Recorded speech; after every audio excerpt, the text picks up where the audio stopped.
Hey, it's Giuseppe with Zenith Home Loans. Hope you're doing great. So I wanted to do a video today that talks about this article that I mentioned.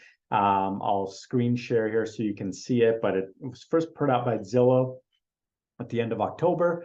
It's been making the rounds by other news media outlets also. Fortune Magazine just published it also, and it is so incorrect and so deceiving that, I just felt like it was a good idea to do a video to talk about it and show you some real numbers. So let me share the screen. Here we go. So this is the headline. If you buy now, it's going to take 13 years to make a profit on your home sale. And certainly if I was looking to buy a home, that would give me some serious pause. Okay, so when we scroll down, there's really no data as far as comparing this to rent.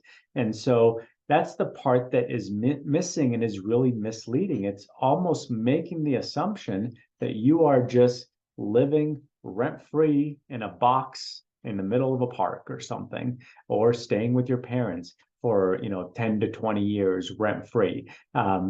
When you compare this with rent, the picture is completely different, and that is the reality for most people. So this is saying, okay, 5 years, 5% down payment, it's going to take 13 years.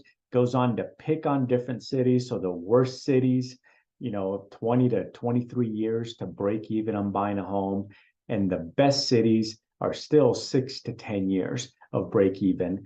And that is completely not accurate. So when we scroll down here and we look for Denver, it's 11 years and 3 months. Okay, so my job today, my goal is to show you how that is complete BS, pardon my French.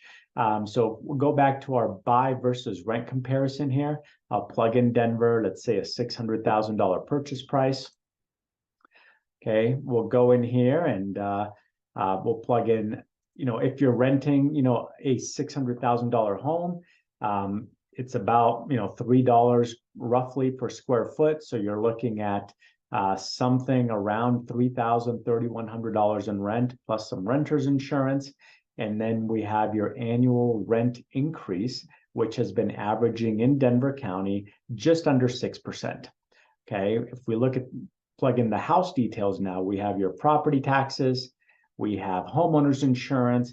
We know that taxes are going to go up every year a little bit. And I've even included some repairs estimates per month, meaning when something breaks and you own a house, you have to fix it, right? It's not going to be a landlord that fixes it for you. So that's in there. The cost to sell is in here. And we go in and plug in the loan details. We're going to do a 5% down payment, just like in the article. Okay, rates about 7.5% today as I'm recording this. There's mortgage insurance on the loan, closing cost, and then we get to plug in the time frame. So let's just do, I think the article said 11 years, right, for Denver. Okay, and so if we do 11 years, we know that historical appreciation in Denver has been 4.75% a year. Forecasted moving forward appreciation is going to be close to 5.6, and that's a little bit higher because of the shortage in supply and the amount of people that want to buy a house. And then we'll plug in some tax benefits in here. So 22% tax bracket. So as a married couple, $81,000 to $170,000, probably the type of income you would have, to be buying a home like this. Okay, so let's look at all the reality of the numbers here. Okay, so yes, at first, you're paying a lot more. If you're not doing a 2-1 buy down or anything like that, if the rate is 7.5, you're paying about $5,000 on a mortgage payment, while the rent is much lower. But as time passes, the rent continues to go up and your fixed mortgage payment remains the same.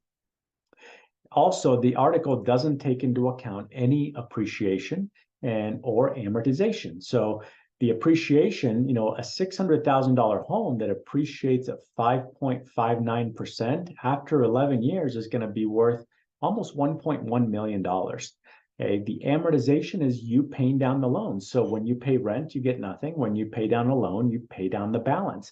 So you're going to pay down the loan about $86,000. You're also going to pay some commissions when you go sell the home.